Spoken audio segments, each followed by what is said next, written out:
Si Unidas Podemos desconocía, como ellos mismos se quejan, que el Consejo de Ministros iba a aprobar hoy una partida de 1.000 millones para defensa, es que el gobierno de coalición se está resquebrajando más de lo que podíamos esperar.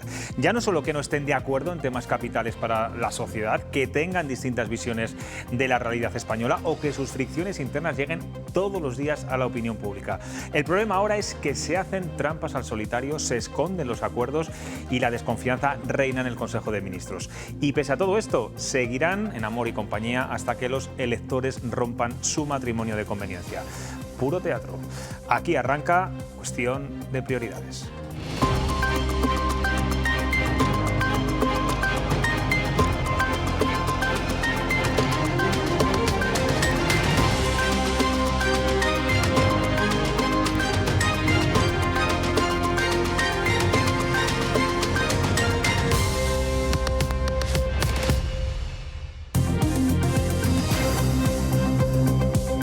¿Qué tal están? Buenas noches. Noticia triste con la que arrancamos hoy Cuestión de Prioridades. Esta mañana ha fallecido el teniente coronel de la Unidad Especial de Intervención de la Guardia Civil, el leonés Pedro Alfonso Casado, herido el pasado viernes mientras negociaba la entrega del vecino de Santovenia de Pisuerga, que se encontraba trincherado en su domicilio después de matar a otro hombre.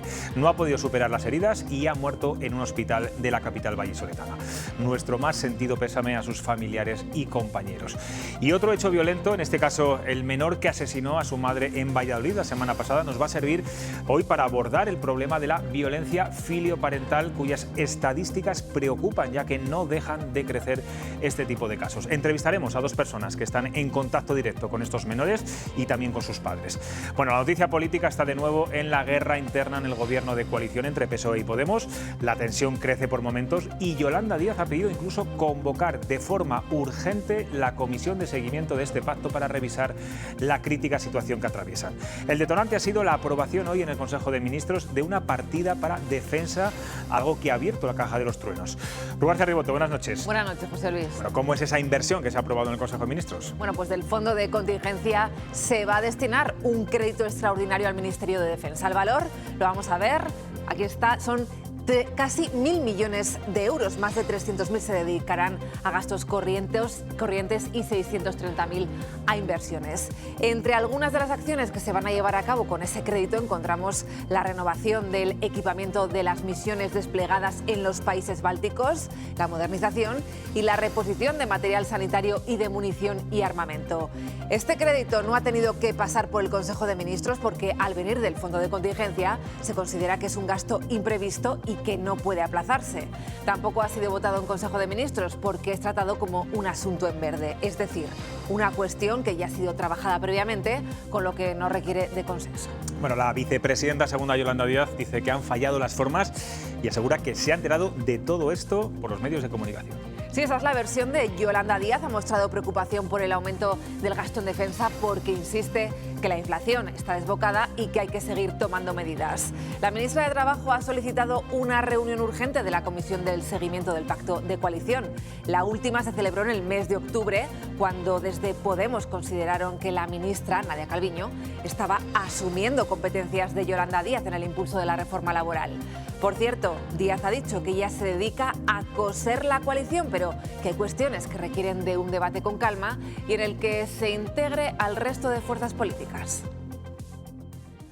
Aplicar, ¿no?, en el fondo de contingencia 1.000 millones de euros, no para Navantia, como se ha dicho, sino para gasto corriente, capítulo 2, 367 millones, y para el capítulo 6, inversión, 650 millones en materias de suministro armamentístico para nuestras tropas desplegadas en el conjunto del mundo y para EPIs de estos profesionales, seguramente que entendemos que merece cierta calma.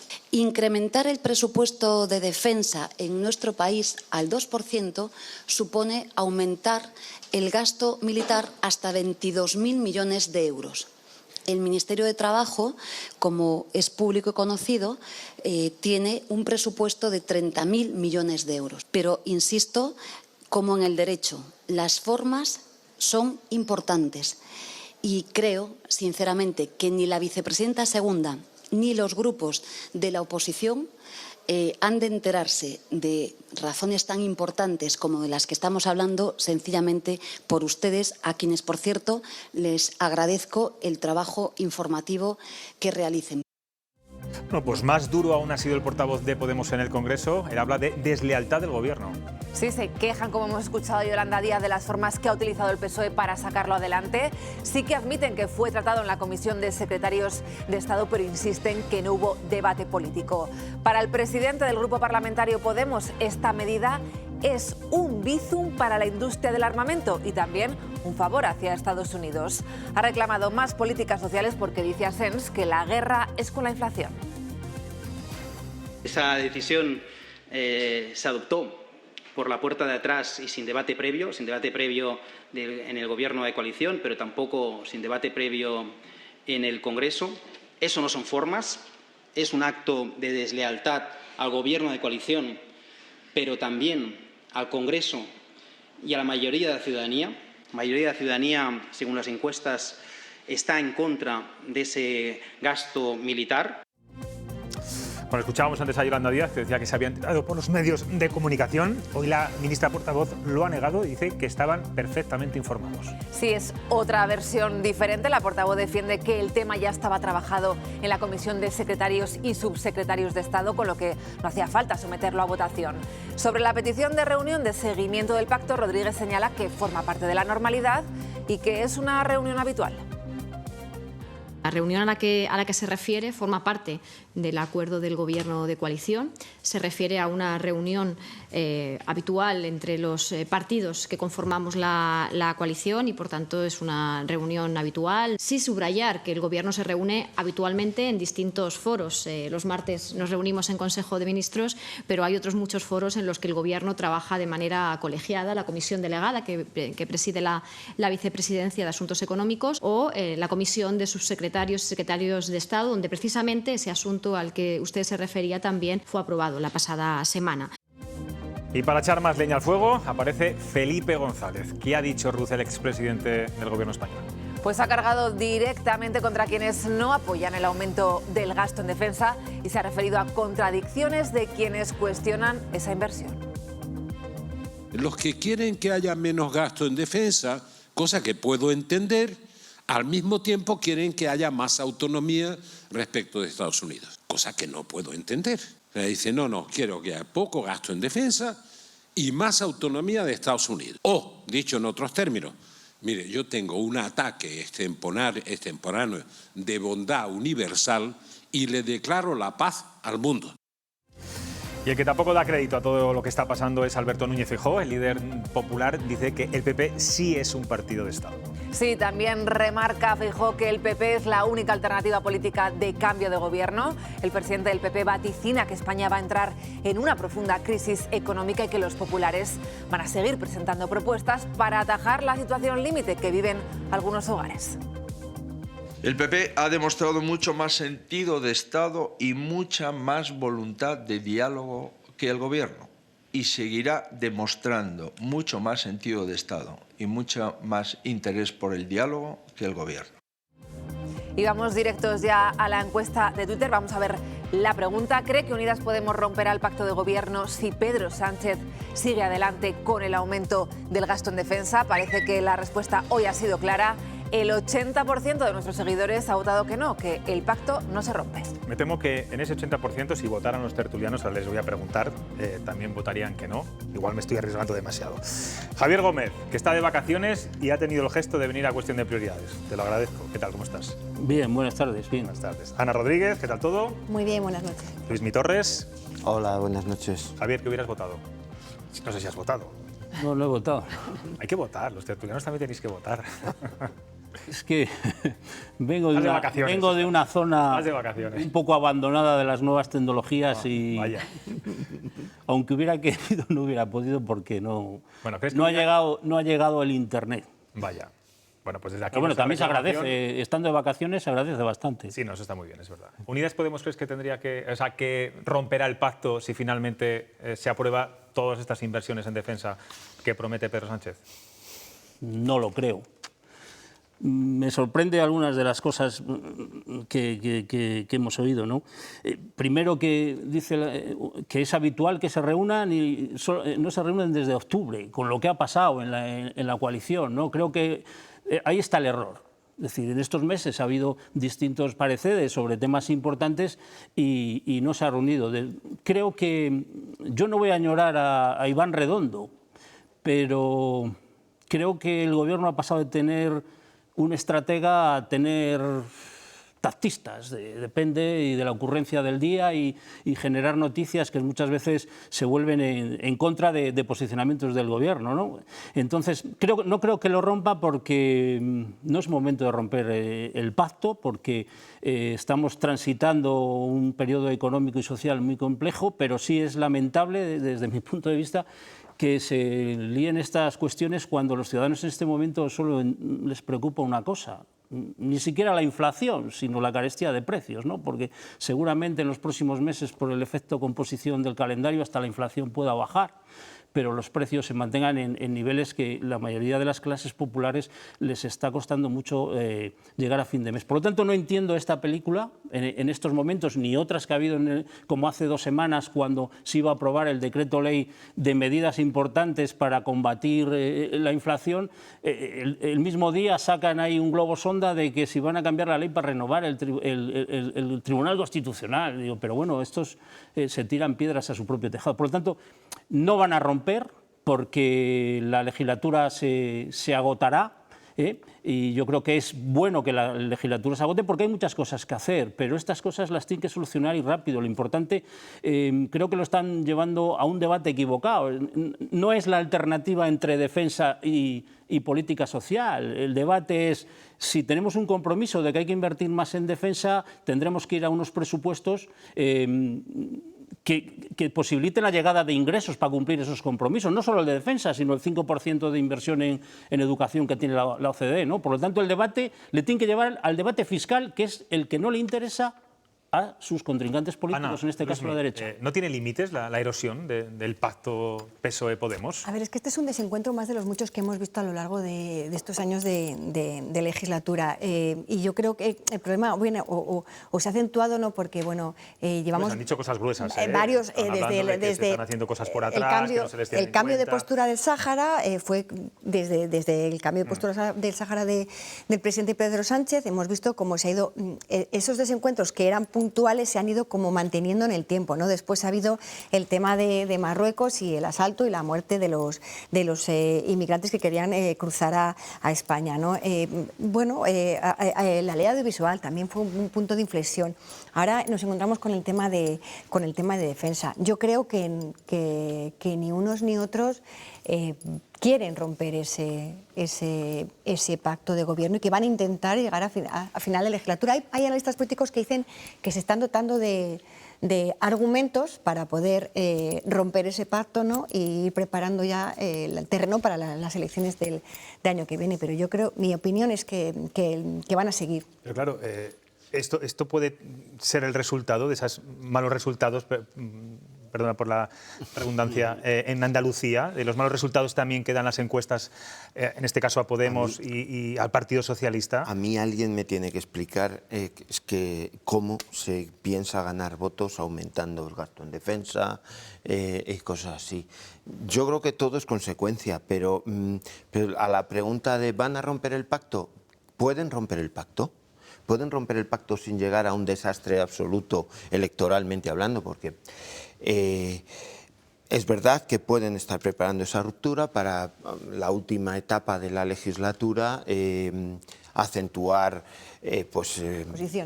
Podemos o lo que sea que quiera la vicepresidenta segunda, mantener un perfil propio y el PSOE un perfil propio. Pero yo la sensación que tengo es que el gobierno está un poco a salto de mata y sobre todo que ha renunciado a explicar las cosas que hace. O sea, pasó con el tema de Marruecos, nadie ha dado una explicación clara de por qué hemos cambiado la política de los últimos 30 años con Marruecos. Nadie da una explicación clara. Nadie ha dado una explicación clara de por qué es imprevisto y es de urgencia estos 1.000 millones ahora de Rondón. ¿No podían esperar a los presupuestos del año que viene, que se tienen que debatir, empezar a preparar en septiembre? No, porque Unidas Podemos te lo va a echar para atrás, no te Claro, lo va a admitir. Pero lo que quiero decir es que aquí... Piensa que esto no se ha votado en Consejo de Ministros, Claro. sino tiene que pasar por el Congreso de los Diputados. Creo que es bastante importante, ¿no? Como estrategia para el Partido Socialista, ¿no? Para que pueda ir aumentando y llegando a ese 2% que en su día... De acuerdo, pero nos están explicando por qué esto es urgente aprobarlo ya. Porque le ¿Por qué se tiene que gastar en la el mes cumbre de la septiembre? OTAN, porque se ha exigido la cumbre de la OTAN. ¿Por Y como qué se ha que exigido la cumbre de la El OTAN, 2% del PIB es un objetivo a cumplir en el 29. En el 29. Sí, pero hay que pagar todo lo que se está enviando a Ucrania. Sí, pero... sí. Esto es al margen de los presupuestos. En los presupuestos irá esto y para dar cumplimiento al 2% tendrán que ir irá más. otras partidas, ¿no? Pero hay que explicarlo, tienes toda la razón, hay que explicarlo. Está explicado el cambio con Marruecos y las consecuencias de Argelia, con el gas de Argelia. Somos el único país, yo creo, de Europa, seguro, que no tenemos llevamos años ya sin una posición de Estado en política exterior, y aquí cada ministro, ya no cada gobierno, cada ministro va haciendo y deshaciendo según le viene el aire. Lo mismo, parece que estábamos manteniendo el cogollito en defensa, ahora ya tampoco en defensa, pero ya no es que no tengamos una posición de Estado, es que no tenemos una posición de gobierno. Es que está Unidas Podemos con una postura muy clara respecto a las decisiones de política exterior del último año, muy clara frente al Partido Socialista. Y nadie hace pedagogía, nadie da explicaciones, y luego, y me interesa lo de las formas.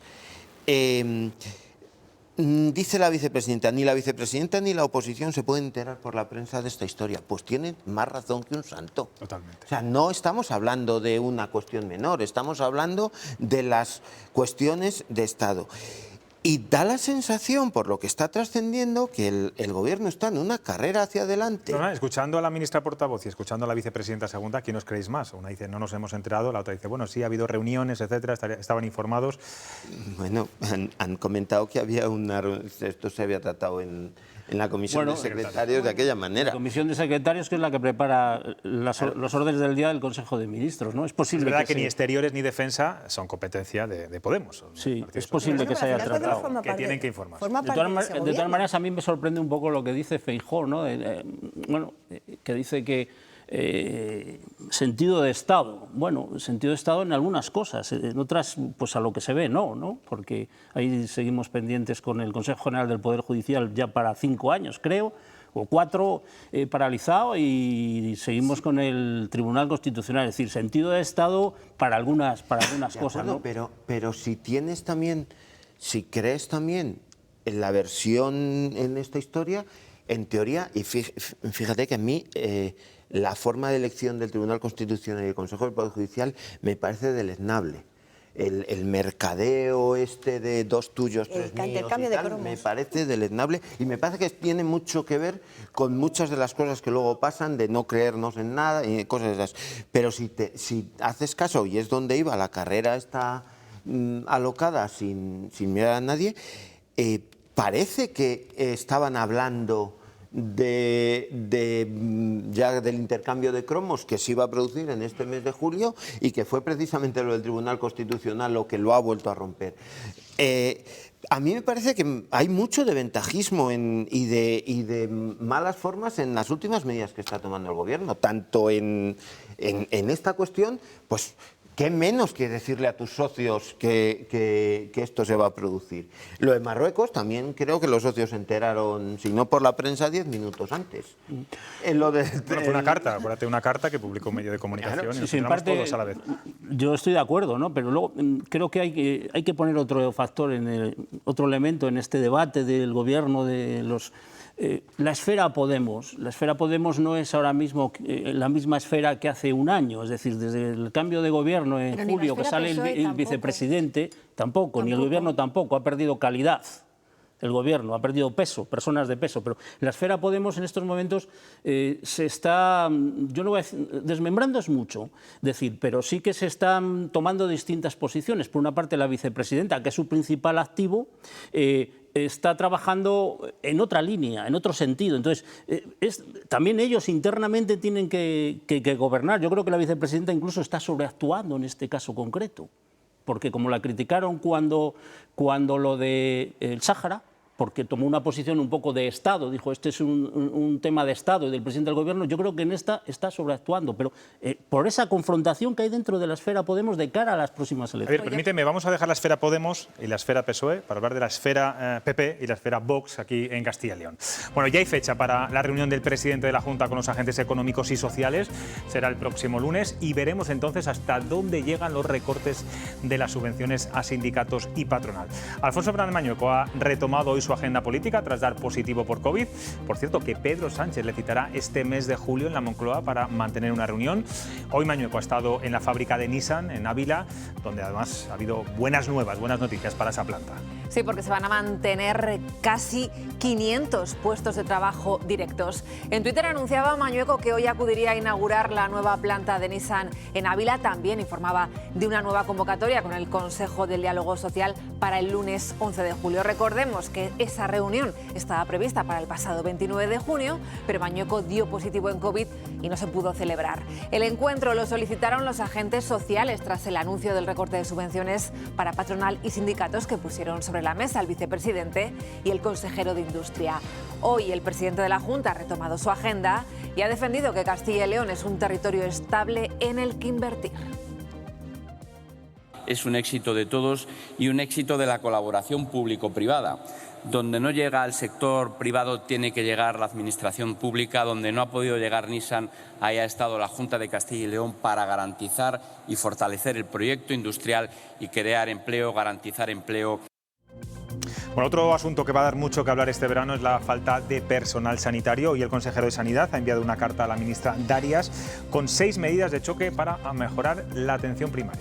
Sí, vamos a ver a continuación la carta que Alejandro Vázquez ha remitido a Carolina Darias, donde le comunica que el déficit de especialistas de medicina familiar hay que abordarlo inmediatamente y que hay que hacerlo a través del consenso y el diálogo con todos los implicados. El consejero propone 6 medidas. Algunas de ellas son garantizar que no se dejen plazas desiertas o ampliar el número de plazas de formación especializada en medicina familiar para poder afrontar así el relevo generacional. Bueno, hoy el Gobierno ha aprobado también el Consejo de Ministros un nuevo estatuto de los sanitarios para hacer fijos a 67.300 profesionales. No podrán estar más de 3 años como interinos. Eso es, y además antes de fin de año se deberán publicar las convocatorias para dar estabilidad a esas más de 67.300 plazas. También se va a fijar límites a la hora de contratar interinos, solo podrá hacerse por razones justificadas de necesidad y urgencia. La medida la anunció Sánchez el fin de semana pasado y la ministra de Sanidad la considera uno de los procesos de estabilidad más grandes del Sistema Nacional de Salud. Eventuales, que se van a establecer 2 grandes grupos de personal temporal, el personal estatutario interino, personal estatutario temporal interino y el personal estatutario temporal sustituto. Vamos a cambiar de asunto. Hoy el Partido Popular y Vox han dado una rueda de prensa conjunta en las Cortes. Ahí los periodistas le han preguntado cómo es la relación en estos momentos entre los dos partidos de gobierno de coalición después de semanas en las que el PP se ha desmarcado de algunas declaraciones del vicepresidente, de Juan García Gallardo. ¿Cómo están las relaciones a día de hoy? Según han dicho ellos, claro. Pues tanto PP como Vox hablan de normalidad, reconocen que son partidos distintos, con ideas diferentes, pero con un objetivo común: cumplir el acuerdo de gobierno. Vean. Vox y el Partido Popular no son 2 partidos iguales, ni ideológicamente ni tampoco orgánicamente. Es una situación de total normalidad. A nosotros no nos tiene que parecer bien lo que haga Vox, todo lo que haga Vox, ni a Vox le tiene que parecer bien todo lo que haga o diga el Partido Popular. Somos 2 partidos diferentes, tenemos nuestras diferencias. No vamos ni mucho menos a impulsar, ni por su parte ni por la nuestra, un proceso de homogeneización ideológica. Pero también somos socios, o sustentamos desde los grupos parlamentarios, sustentamos un gobierno de coalición. En algunas cosas coincidimos y en otras no coincidimos. Que los grupos parlamentarios tenemos una relación prácticamente diaria de colaboración, tanto a nivel de iniciativas, de comisiones, de pleno. Nosotros no vamos a tratar de convencer a Vox de que se avenga a aceptar nuestros planteamientos, y estamos absolutamente seguros de que Vox no va a intentar que nosotros nos allanemos a sus planteamientos. Luismi Torres estaba tomando apuntes como si estuviera en una rueda de prensa, ¿eh? Claro. Es ya la costumbre, ¿no? Las relaciones entre PP y Vox son tan cordiales como nos han trasladado hoy, pese a esas diferencias que ambos han reconocido. Hasta donde yo sé, en los grupos parlamentarios sí. Luego ya, no sé. ¿Alguien espera? En el Ejecutivo no, en las Cortes sí. Yo hablo de los grupos parlamentarios, que es lo que conozco. ¿Alguien esperaba otra cosa? De decir, no, mira, nos llevamos fatal. Pues supongo que se tira de argumentario. Creo recordar que son argumentos bastante parecidos a los que se utilizaron en la anterior legislatura, y además creo que Raúl de la Hoz era también quien más o menos planteó este mismo argumento. La cuestión es, y yo creo que a nadie se le escapaba, había enfado, claro que había enfado en algunos ámbitos del Partido Popular, cuando declaraciones, anuncios y demás desde el lado de Vox marcaban la agenda y de alguna manera tapaban cualquier anuncio, estrategia, plan o iniciativa que quisiera tomar el gobierno. Y vamos, pues sí, nos llevamos muy bien, pero nos enfadamos si lo que tú dices tapa la acción de gobierno. Y era lo que estaba, vamos, y eso ha pasado durante 2 meses seguidos casi. Ana, ¿cómo lo ves?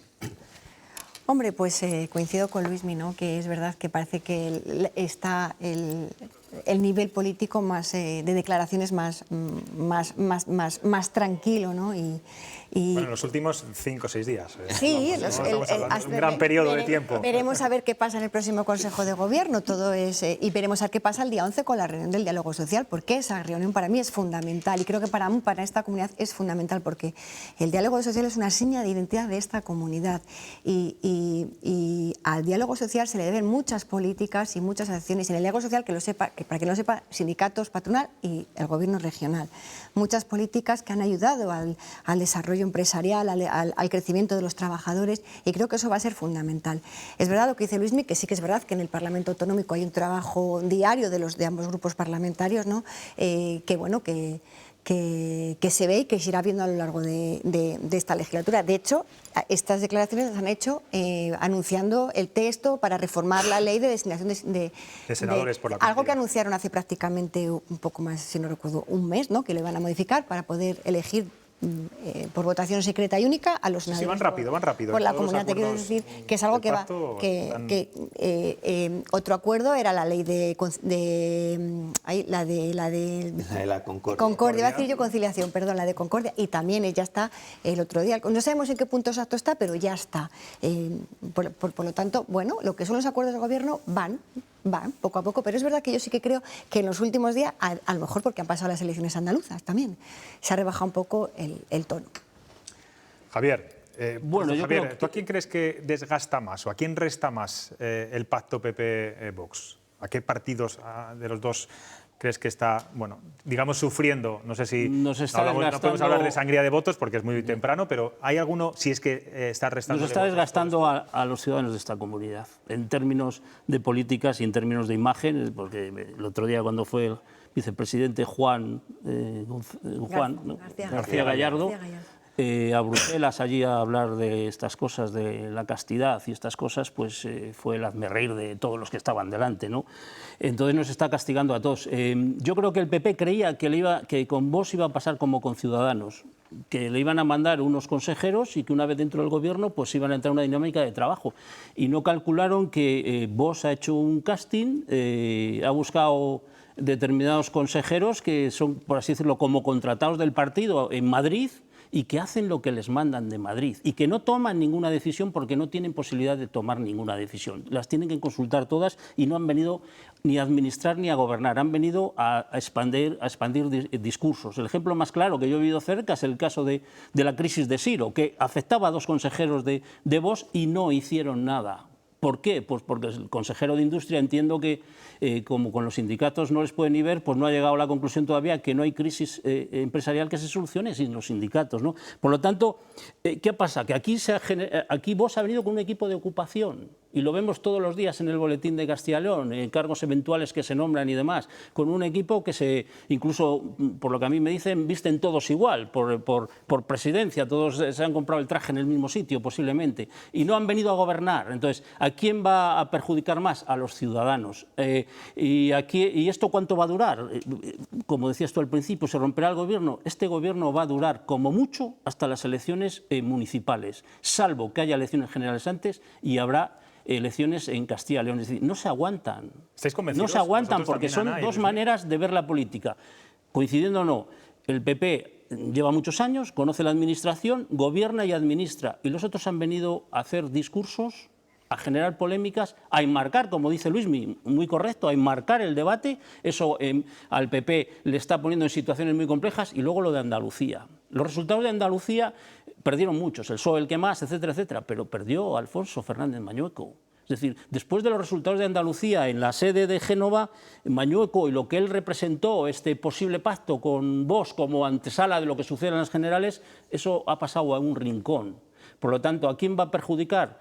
Cuando haya elecciones dependerá del contexto nacional. Yo creo que en estos momentos Vox no pesa ya lo que pesó con las elecciones porque es otro momento, porque hubo debates que le favorecieron, debates identitarios que aquí hablamos, el tema de las macrogranjas, el tema de la cultura, el tema de los símbolos, pero que ahora la gente está en la inflación y la carestía de los precios. Ana, yo no me atrevo a hacer una proyección de si realmente la legislatura se va a completar o no, porque yo ya dije aquí en este mismo sitio que no quería que hubiera adelanto electoral. ¿Pero crees que, por ejemplo, Vox está sacando rédito electoral de lo que se está haciendo en Castilla y León?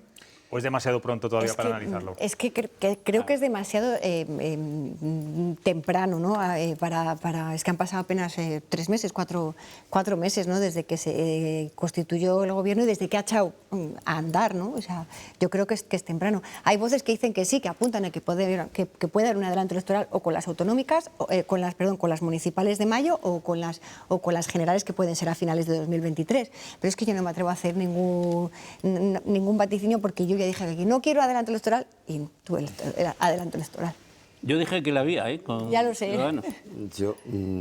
Yo tampoco me atrevo a especular si puede haber o no adelanto electoral. Mi sensación es que en tanto en cuanto no cambien... Sé que es rumorología periodística. Eso te iba a decir. Pero sé que el tema, y no solo periodística, ¿no? A veces decimos que es rumorología periodística, pero no hace falta más que darte una vuelta y charlar tomándote un café con políticos de las Cortes, de las no Cortes, ayuntamientos. Pero públicamente nadie lo ha dicho. No. Y todo el mundo está en la especulación de si para las municipales, para las generales, para no sé qué. Mi sensación es que en tanto en cuanto no haya una tendencia clara de cambio fuerte, potente, en el peso de las fuerzas no la va a haber. Quiero decir, promover en este momento. Y luego hay otro factor que no quería olvidarme, y es que la política ya no es como hace 10 años o como hace 20 años, que los movimientos tardaban en asentarse. Ahora cambia, en 2 semanas te cambia la historia y en otras 2 semanas te la puede volver a cambiar. Quiero decir, en este momento, ¿qué más da que Vox tuviera 5 procuradores menos o 3 más si tendrían que sumar? Con lo cual yo en ese sentido no creo. Lo que te venden en Vox generalmente es que ellos quieren demostrar gestión y que por eso han puesto a personas que más o menos conocían el área donde estaban y que querían proyectar una imagen desde Castilla y León de ser un equipo listo para gobernar en Madrid, que es lo que les interesa. Yo conozco algunos casos de gente que fue alto cargo, incluso con el PP y que ahora está en Vox, y también al principio llegué a pensar eso, pero cuando tú les oyes y les ves y les lees las declaraciones, no. Vienen con el argumentario y las ideas que les mandan. Pero cualquiera de los consejeros o algunos viceconsejeros es que ya se han olvidado de la gestión. y simplemente distribuyen argumentarios. Yo deseo que dure poco por esta comunidad autónoma, porque no quiero que se nos identifique pues, con las cosas que dice el vicepresidente, que no sé, podríamos llamarle Juan el Casto o Juan el Poblador, ¿no? Como los reyes aquellos de la Edad Media, es decir, porque quiere arreglar la despoblación con políticas de la Edad Media, ¿no? Pero espero que dure poco. No creo que gestionen nada. Pero yo creo que es que llevan 2 meses. Evidentemente, vamos a ver, evidentemente en este nivel de... 1.500 trabajadores iban a la calle y no movieron nada. ¿Por qué? ¿Por qué no movieron nada? Pues porque no hay que hablar con los sindicatos ni con los trabajadores, y tuvo que ser, que a mí me dio hasta pena, Carriedo el que por lo menos pusiera sobre la mesa el posicionamiento de la Junta, el interés de la Junta en arreglar ese problema, porque ellos ni estaban ni se les esperaba, es decir, que no han venido a gestionar. Tenemos que terminar, última idea. No, básicamente... Yo estoy de acuerdo en que en estos primeros compases ha tenido que ser el PP el que haya demostrado de alguna manera un sentido de comunidad, por decirlo de alguna manera. 1. 2. Yo sí detecté en el último Consejo de Gobierno, que salió el vicepresidente Juan García Gallardo, el penúltimo, un cambio de tono y a partir de ahí, tú dices 5 días, han sido 10, 12... y a partir de ahí se ha bajado el diapasón de las declaraciones un poco así. Vamos a ver que el verano es largo y vamos a ver en qué acaba septiembre. Pero, y es algo que sí que me preocupa, y es que sea las citas electorales las que acaben marcando el paso de la gestión en la comunidad. No, es verdad que en ese Consejo de Gobierno que estuvo Juan García Gallardo y el portavoz Carlos Fernández Carriedo se veía mucha más sintonía, acababan de terminar las elecciones. Sobre todo se bajaron los decibelios del debate. Andaluzas, es verdad. Nos vamos a ir a publicidad, 5 minutos. A la vuelta no se pierdan una entrevista muy interesante que vamos a hacer a 2 personas que trabajan mano a mano con jóvenes y con padres bueno, que tienen que sufrir y padecer la violencia filioparental.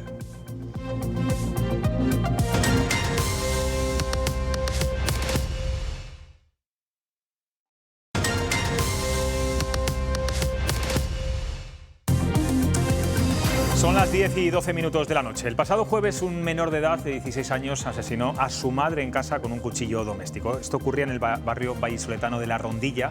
El joven fue detenido poco después sin oponer resistencia y hoy por eso queremos abordar un problema que no cesa, los datos lo demuestran, y que preocupa a muchas familias. Hablamos de la violencia filioparental, que abarca el conjunto de conductas reiteradas de violencia física, psicológica o económica dirigida de los hijos a sus progenitores. Se excluyen siempre las agresiones puntuales, las que producen un estado de disminución de la conciencia, el autismo o una deficiencia grave. Cada año se abren en España 4.000 expedientes a jóvenes por este tipo de delitos, una cifra que se incrementa cada año también en Castilla y León. Hemos pasado de 135 casos a 190 en solo 2 años y en todas las provincias. Hoy nos acompañan 2 personas que trabajan diariamente mano a mano con estos menores y ayudan a sus familias a reconducir esta difícil situación.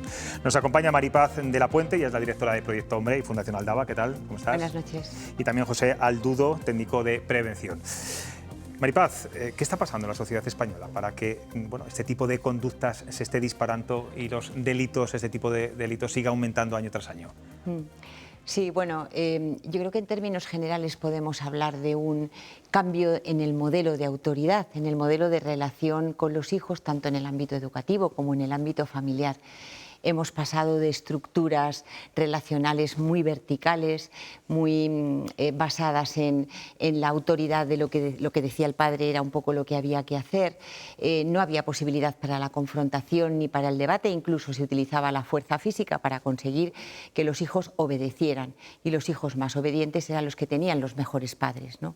Ese modelo, propio quizás ya de la década de los 60, de los 70, que es cuando empieza a evolucionar y da lugar a un modelo un poco más permisivo, más tolerante, donde a los hijos se les deja hacer y de alguna manera se les prepara un ambiente muy dulcificado en el que se evita en lo posible que lo pasen mal, que tengan frustraciones, que no sufran, etcétera.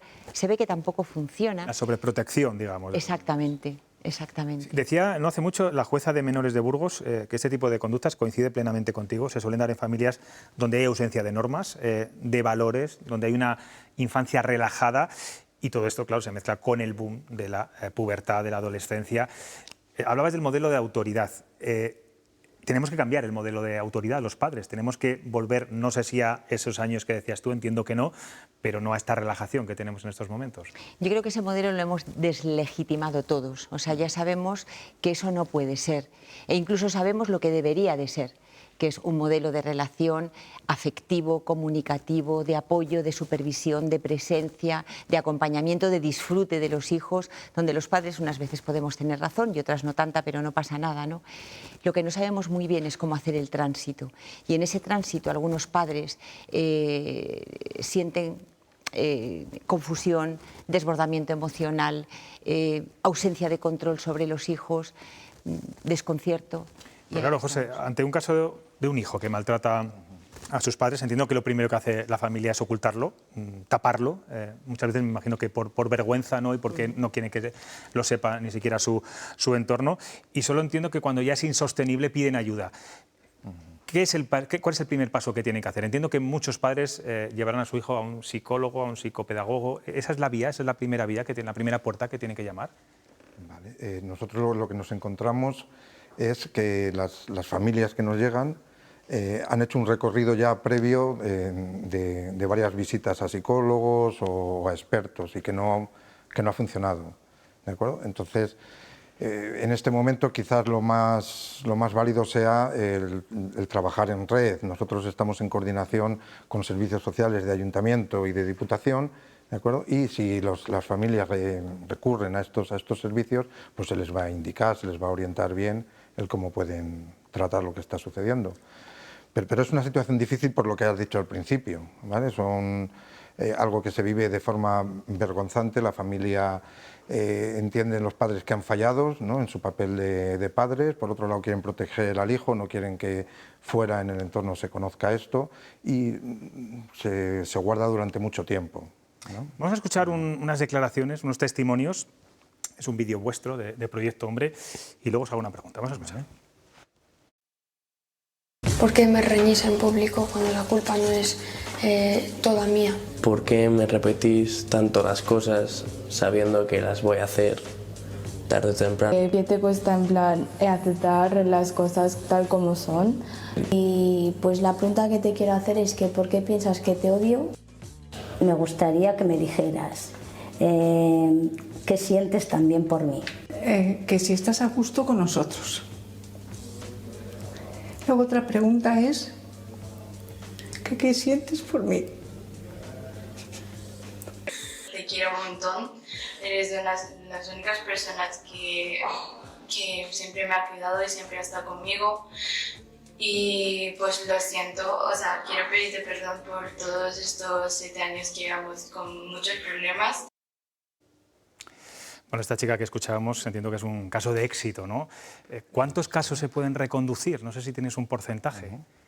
Bueno, me sonaban las voces porque son con personas que he trabajado yo. Son entonces, testimonios reales, claro. Claro, yo sé que las imágenes no son las verdaderas, ¿no? Cuando hicimos el vídeo, pero sí que pusimos las voces del trabajo que hacemos, ¿no? Y me sonaban todas, les pongo cara según estaba escuchando, ¿no? Entonces, pues nosotros creemos que hay un porcentaje de éxito bastante bueno, ¿vale? O sea, no sabemos decir todavía si esto que nosotros vemos al intervenir y al acabar la intervención, ¿de acuerdo?, se va a mantener en el tiempo. Necesitaríamos pues que pase un poco más de perspectiva, ¿no? Que pase tiempo, que evaluemos si los resultados se mantienen, pero estamos bastante satisfechos con el resultado de la gente que participa en estos programas. Este, por ejemplo, en concreto, es uno en el que participan los jóvenes y los padres. Trabajamos con ellos de forma conjunta. ¿Y hay casos, José, de padres que, casos extremos, entiendo, que se quieran desentender de sus hijos, que dejen de quererlos?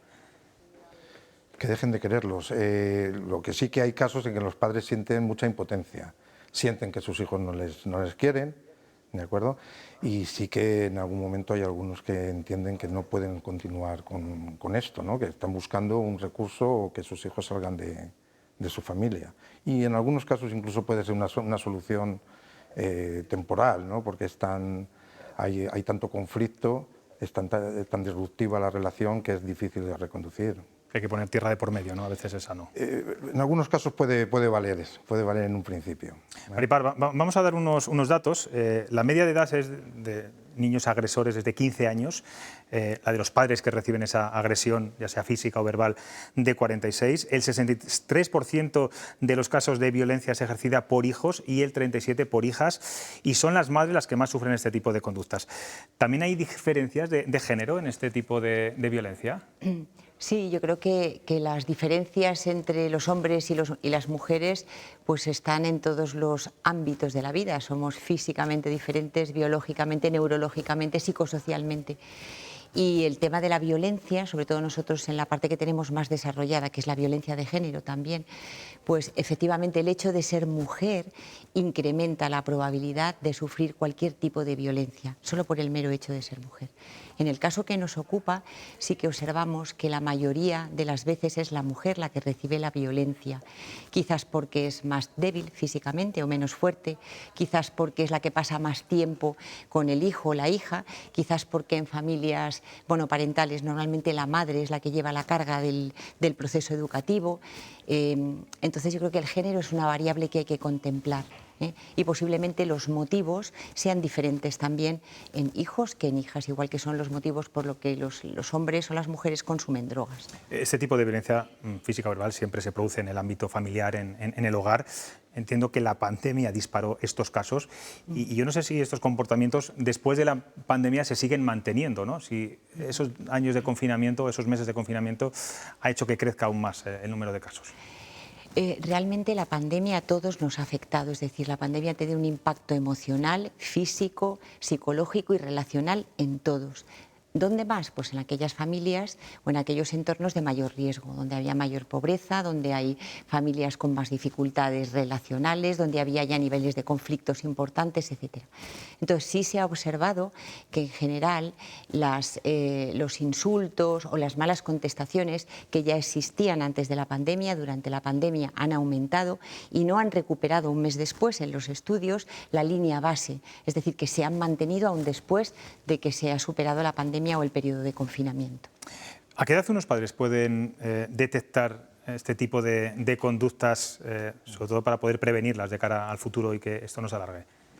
Vale, pues cuando el problema es mayor es en la adolescencia, ¿de acuerdo? Que es cuando existen más conflictos a nivel general. ¿Pero hay síntomas a edades más tempranas? ¿Podemos empezar a detectarlo mucho antes? Sí que los hay, sí. Incluso nosotros hay con algunas familias que nos llegan de chicos muy jóvenes, de 10, 11 años, ¿de acuerdo? En que los padres ya están teniendo serias dificultades para manejar la educación con sus hijos, para controlarles.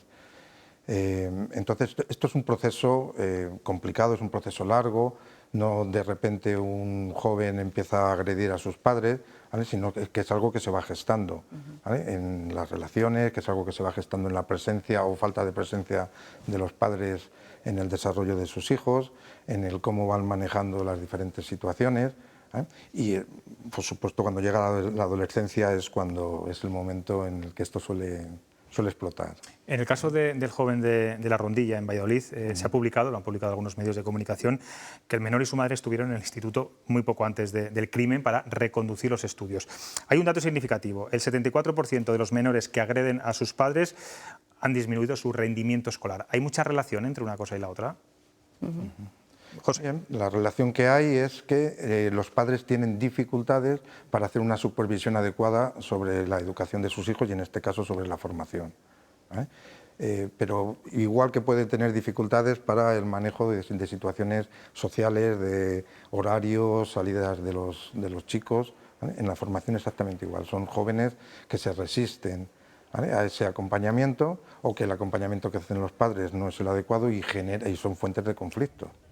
¿Qué pensáis de la ley de violencia intrafamiliar que se va a aprobar en Castilla y León, que va a aprobar la Junta de Castilla y León? Sí, bueno, pues habíamos hablado, ¿no?, que de momento tenemos el nombre, ¿no?, el nombre de la ley, no desconocemos un poco los contenidos. Nosotros sí que hemos trabajado mucho con la Consejería de Familia y con todo el tema relacionado con la violencia de género y esperamos, estamos seguros o queremos estarlo, que esta ley mejore lo que hay, tenga en cuenta lo que ha funcionado, tenga en cuenta lo que hemos dicho al principio, ¿no? Que por ejemplo la mujer, el mero hecho de ser mujer incrementa la probabilidad de sufrir violencia, se establezca teniendo en cuenta lo que dice la ciencia y la evidencia. Ya hay recorrido, ya sabemos que hay cosas que funcionan y otras no tanto, ¿no? Entonces, que por encima de cualquier interés político prevalezca la protección de los grupos de riesgo, mujeres, la infancia, las personas mayores, lo que sea. Esperamos que esto sea así. Cuando leamos los contenidos nos podremos volver a citar aquí, José Luis, si te parece bien. José, estás en contacto directo con chavales, con padres, me imagino que estás viendo dramas tremendos. No sé si nos puedes contar, por supuesto salvando siempre la privacidad de todos los familiares, algún caso que te haya sorprendido sobremanera. Bueno, a mí lo que me ha sorprendido es cuando empezamos a trabajar con estos menores, ¿de acuerdo? En el momento en el que quitamos el foco de que ellos son el problema, sino que lo incluimos como dentro de algo más amplio que es su familia y luego una familia que está en una sociedad, ¿vale? Ellos se dejan, ¿no? Dejan que nos acerquemos, empiezan a conectar también con qué les está pasando, ¿eh? Antes había un ejemplo de ello, ¿eh? Y el cómo se puede reconstruir el vínculo, ¿no? Con sus padres, que es tan necesario para la relación familiar, para la educación. A mí es lo que me ha sorprendido, ¿no? ¿Y cómo se reconstruye ese vínculo? ¿Cuál es la clave? Pues en principio es quitando el foco de los menores, no culpabilizándoles exclusivamente de lo que está sucediendo. Esto no significa que no se les tenga que responsabilizar. Nosotros les responsabilizamos e intentamos hacerles conscientes de que las faltas de respeto o la violencia hacia sus padres no es adecuado, ¿vale? Pero sin ponerles como que son los culpables de lo que está sucediendo, ¿no? Sino como parte de algo que es un poco más complejo. En el momento en el que se hace eso, ellos permiten que nos acerquemos. Luego también, pues bueno, utilizamos muchas estrategias, ¿vale? Que llevamos muchos años trabajando con menores y sabemos cómo acercarnos con ellos, cómo que ellos permitan que nosotros podamos acompañarles. Tengo aquí a tres tertulianos que también nos van a hacer alguna pregunta. Luismi, venga, cuando quieras. Yo, desde el punto de vista práctico, que me interesa mucho, claro, sí que os pediría no sé, unas claves para prevenir estas situaciones. ¿Cómo actuar un padre, como una madre, cuando puede intuir o sospecha, o simplemente cuando no sospecha y quiere prevenirlo? Y luego sí me gustaría que nos contaseis algo del papel de los medios de comunicación, de la televisión, de las redes sociales, de todo esto en este problema. Vale. Maripaz, por ejemplo. Iguales, sí. Esto, en la línea que decía José, ¿no? O sea, que realmente hablar de este fenómeno es hablar de algo súper complejo y además de altísimo impacto, ¿no? y de gran dramatismo. Es decir, que en una familia un hijo agreda a un padre o a una madre supone revertir, digamos, un planteamiento de partida que cuesta mucho que entre en la razón, ¿no? Ni la razón ni en el corazón, ¿no? Hay modelos teóricos que hablan de explicaciones que van más allá de lo concreto, más allá del menor, y de esta estigmatización que es fácil, ¿no? Decir, bueno, es que estos jóvenes de hoy tal, de la familia, pero luego incorporan otros elementos más amplios como pueden ser los medios de comunicación, el entorno cultural, el entorno ahora de comunicación a través de las redes sociales, que han incorporado una variable de muchísimo peso y que se ha incrementado además en el periodo de pandemia, porque ha sido la principal forma de relación de los jóvenes durante este periodo, ¿no? Entonces, desde el punto de vista práctico, quienes tenemos más capacidad de revertir esto somos los padres, las madres, las figuras de apego, de referencia. Y quienes tenemos que empezar a trabajar sobre el control de la situación somos nosotros.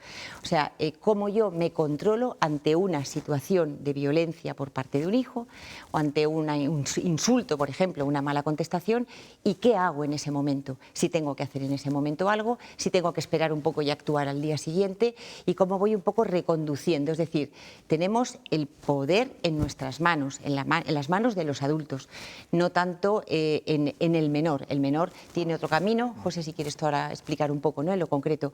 Pero yo creo que la mirada es hacia nosotros, cómo nosotros manejamos en un mundo y en un entorno donde la violencia es continua. O sea, hoy, bueno, no hace falta explicarlo, ¿no?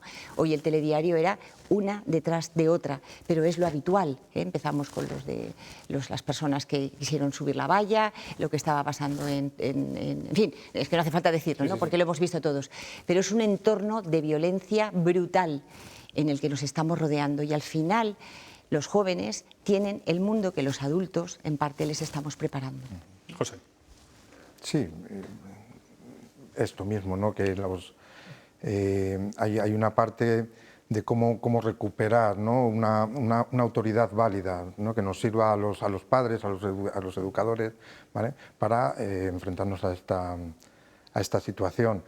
Es una autoridad, Maripaz ha dicho alguna cosa ya al respecto, ¿vale?, que tiene que ver con el autocontrol nuestro. O sea, yo voy a ganarme mi autoridad, que tú me respetes a través de yo controlarme, ¿vale?, que no tiene que ver nada con la autoridad que entendíamos en un modelo tradicional, ¿vale?, con la presencia, con el estar presente en la vida de nuestros hijos, ¿vale?, con todas las dificultades que tenemos los padres ahora, con todas las exigencias a nivel laboral, social, y que nos puede dificultar esto.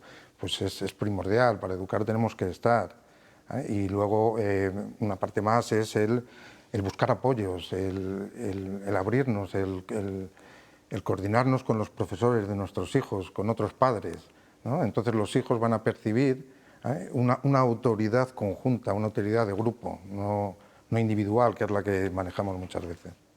Ana. Hola, buenas noches. Buenas Yo noches. quería preguntaros, al hilo de lo que ha planteado Luisme, cómo detectar o cuáles son las señales, ¿no?, que lleven a los padres a detectar que algo está fallando y esto es un tema que es muy recurrente, que quienes tenemos hijos hablamos mucho. La falta de normas, la falta de valores, la falta de principios puede llevar, ¿no?, a que se den estas situaciones tan dramáticas. Tú acabas de hablar de los profesores. Es que se ha perdido la autoridad al profesor desde hace mucho tiempo. O sea, el profesor ya no tiene autoridad. Yo cuando estudiaba, mi profesora doña Maribel, y la veías por la calle, la saludabas y te ponías...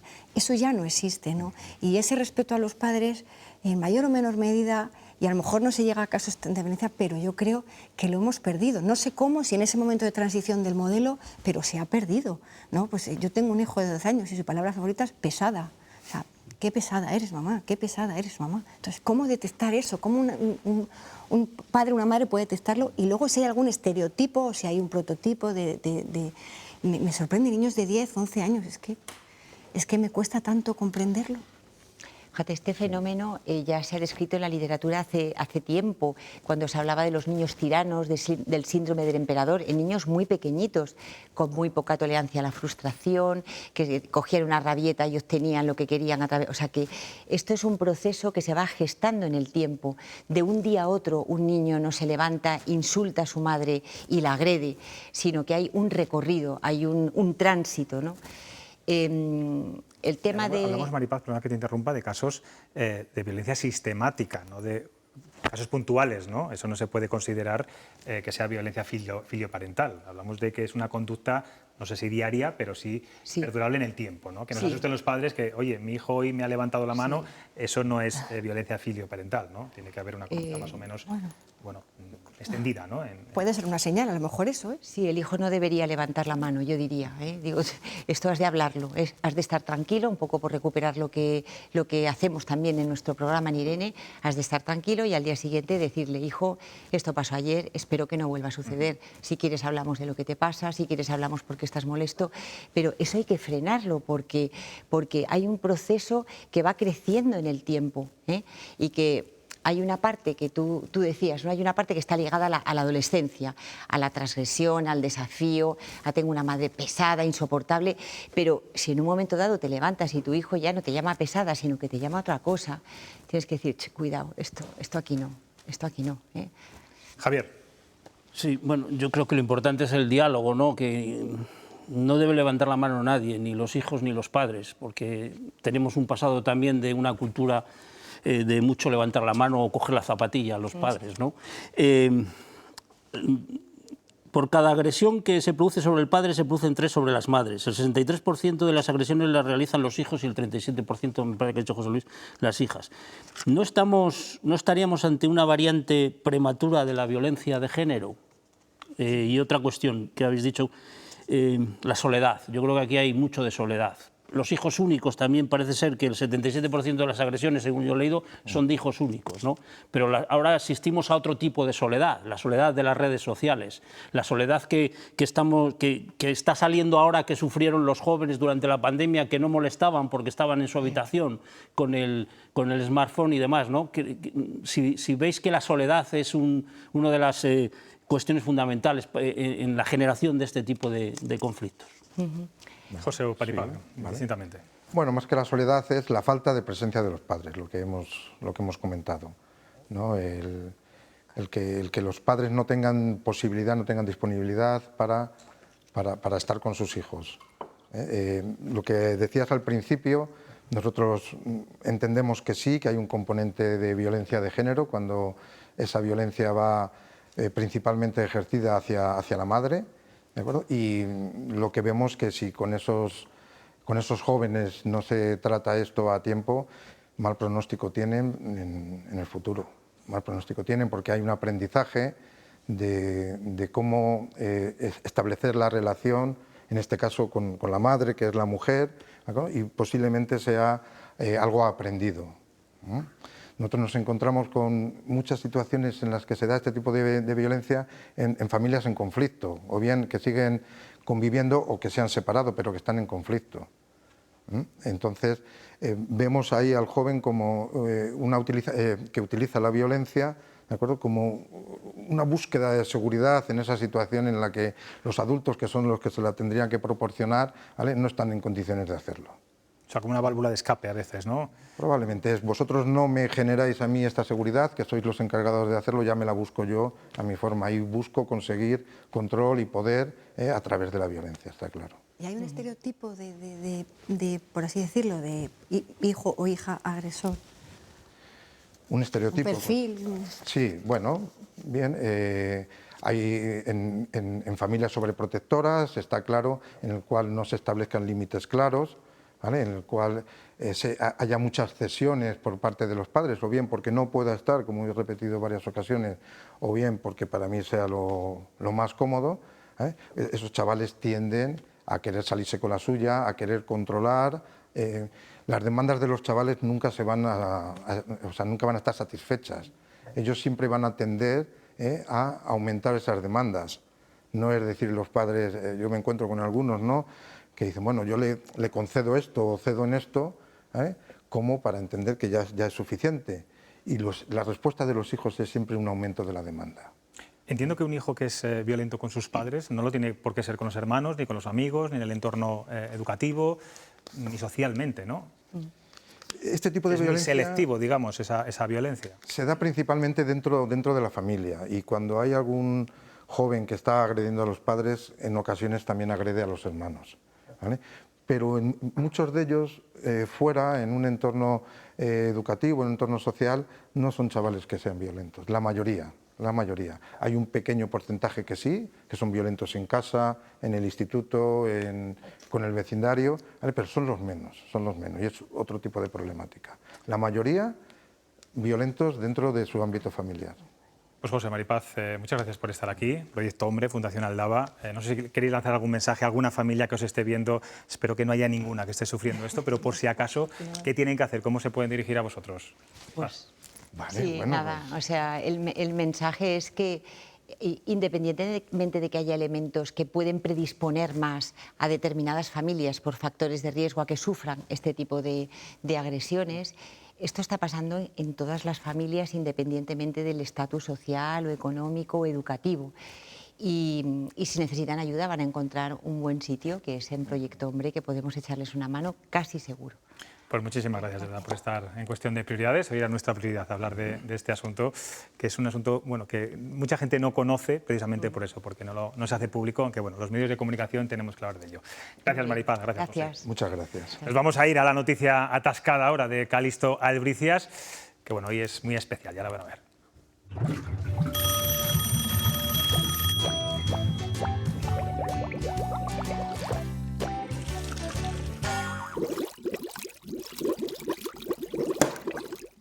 Las bajantes, José Luis, hacen el ruido que oís. Fuente de Oliva, localidad de 11 vecinos perteneciente al municipio leonés de Balboa, lindando con Galicia, ha escrito una carta al Ministerio de Ciencia y Tecnología solicitando ser sede de la Agencia Espacial Española, de acuerdo con los criterios gubernamentales de descentralizar las instituciones de nueva creación. Aducen la idoneidad de sus cielos para la observación del firmamento y su carencia de contaminación lumínica. No me cabe duda de que no les van a hacer ni caso, pero qué bien me caen los vecinos de Fuente de Oliva. Ya fluye la actualidad en nuestra comunidad. Lo tienen difícil los vecinos de Fuente de Oliva. Está ahí Cebreros, está también León, hay otras ciudades. Es verdad que eso de que se ve las estrellas muy bien, eso no hay ninguna duda que tienen que tener un cielo maravilloso por la noche. Nos tenemos que despedir. Javier, gracias como siempre. Ana, Luismi, les veo mañana a las 9:30 aquí en Cuestión de Prioridades. Descansen y disfruten. Adiós.